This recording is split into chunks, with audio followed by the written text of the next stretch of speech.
नमस्कार। ज्ञानवर्धक के चैनल में आपका बहुत बहुत स्वागत है।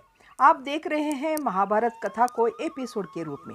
आपका सपोर्ट और स्नेह ही मेरी आंतरिक प्रेरणा है, इसलिए आपका बहुत बहुत धन्यवाद। पिछली वीडियो में आपने देखा कि हिडिंब और भीम का भयंकर युद्ध हुआ।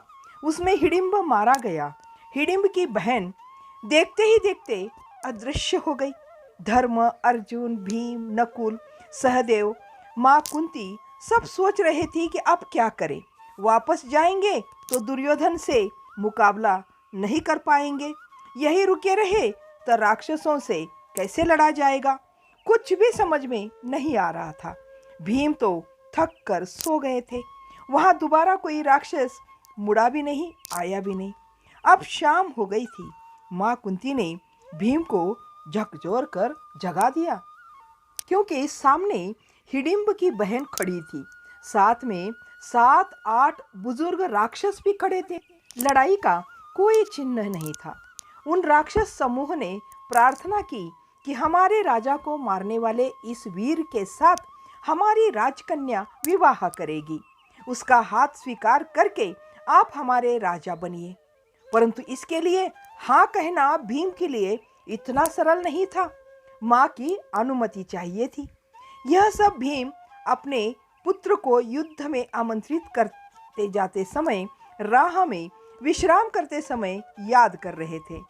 अब विश्राम के बाद फिर से प्रयाण आरंभ हुआ। आगे तलवार लिए, बाएं कंधे पर धनुष्य और निशंग लटकाए घोड़े पर नील था। उसके पीछे उसी की भांति सज्जित अश्वरोही थे। बीच में शस्त्र सज्जित भीम था। फिर उसके पीछे 10 अश्वरोही थे। सभी के घोड़ों पर दोनों ओर बोरियों में चावल, आटा और अन्य अनाज थे। कुछ लोगों के घोड़ों पर बर्तन और धरती पर बिछाने के कपड़े आदि भी थे। पूर्व दिशा की ओर चलने के कारण सारी धूप पीछे से पड़ रही थी। घोड़ों की टापों के स्वर की गूंज और चारों ओर धूल फैली हुई थी। अब हिडिंब वन नजदीक ही आ गया था। 3-4 दिन में हिडिंब के वन में वो पहुंचने वाले थे। बहुत दिनों के बाद अब घटोत्कच और पत्नी सालक टंकट्टी से भेंट होगी, इस तरह भीम सोच रहे थे। भीम का मन असमंजस में फंस गया था। इतने वर्षों से संपर्क नहीं था, अब जाकर क्या मुंह दिखाए। 1 वर्ष पति बनकर रहे थे और पिता भी थे घटोत्कच के। कहकर पुत्र के सामने खड़े होने में भीम को लज्जा आ रही थी। भीम सोच रहे थे कि ऐसे ही वापस लौट जाए क्या, पर नहीं, कृष्ण को वचन दे चुके हैं। भीम फिर सोचने लगे कि दुर्योधन की ओर से एकत्रित होने वाले राक्षसों के मुकाबले की शक्ति न हुई तो हमारी सेना तहस नहस हो जाएगी। हमारी सेना अल्प संख्या में है। वैसे भी भीम सोच रहे थे कि वह मुझे डांट देगी तो पीठ पर धमाधम धौल जमाकर पूछेगी कि इतने दिन क्यों नहीं आए। फिर भीम सोचते हैं कि वह ऐसा नहीं कर सकती। भीम याद कर रहे हैं कि देखते ही देखते उन दोनों में कैसे प्यार हो गया था। रक्त बहते भाई के सिर को गोद में लेकर सारे जंगल को गुंजाकर रो रही थी, पर उसने अपने भाई को मारने वाले से ही प्रेम की भिक्षा मांगी। माँ यदि उस समय नहीं रहती तो मैं मानता ही नहीं था।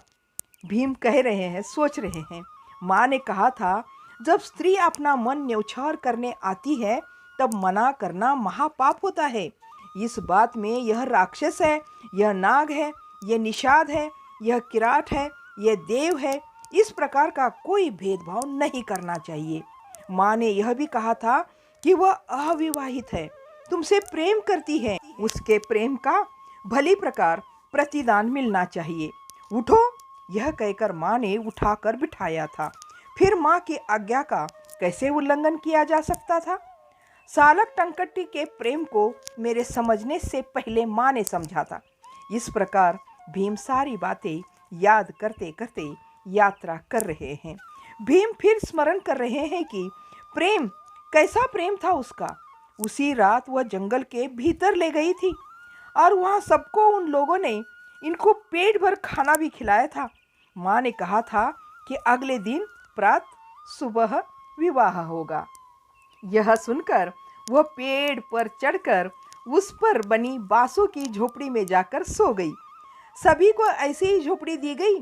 कुंती को पेड़ पर चढ़ने में बहुत डर लग रहा था, किंतु नीचे सोने पर शेर और चीते का भय था। अगले दिन माँ कुंती के अनुसार आर्य पद्धति से विवाह संपन्न हुआ। बाद में उसने भीम को दूर चट्टानों की ओट में ले जाकर खूब प्यार करने लगी। उसकी देह इतनी बड़ी थी कि अपने पति को वह बच्चे के समान मानने लगी। शिकार करते समय साथ में, तैरते समय साथ में, दौड़ते समय भी साथ में, पेड़ों के तनों पर, बांसों की झोपड़ी में भी साथ में। जंगली हाथी आने पर यदि बचने का प्रयास करो तो बिना डरे साथ देती थी। पति की बच्चे की तरह रक्षा करना ये उसके पास शक्ति थी। भीम सोचने लगे थे कि जुए के उपरांत दुशासन ने जब द्रौपदी की साड़ी खींची थी, जंगल में जब जयद्रथ द्रौपदी को उठा ले गया था, कीचक ने जब उस पर आंखें गड़ाई, तब सालक टंकट्टी को वहां रहना चाहिए था। उस समय क्रोध के मारे दुशासन की आंतें निकालकर माला गले में पहनकर घूमती, जयद्रथ की लंबी गर्दन तोड़कर चट्टानों पर पीस देती, कीचक को मसल कर नष्ट कर देती। भीम सोच रहे थे, ऐसी स्त्री से मैं आज फिर सहायता मांगने जा रहा हूँ। भीम को फिर से लज्जा महसूस हुई और वापस लौट जाने का मन हो रहा था। इस तरह भीम अपने पुत्र को लाने के लिए जंगल में जा रहे हैं, हिडिंब वन में। तो ये सब बातें उनको याद आ रही है, वो सब ये सोच रहे हैं। तो अगले वीडियो में देखिएगा इस कहानी का अगला भाग। तब तक के लिए जय हिंद, जय भारत।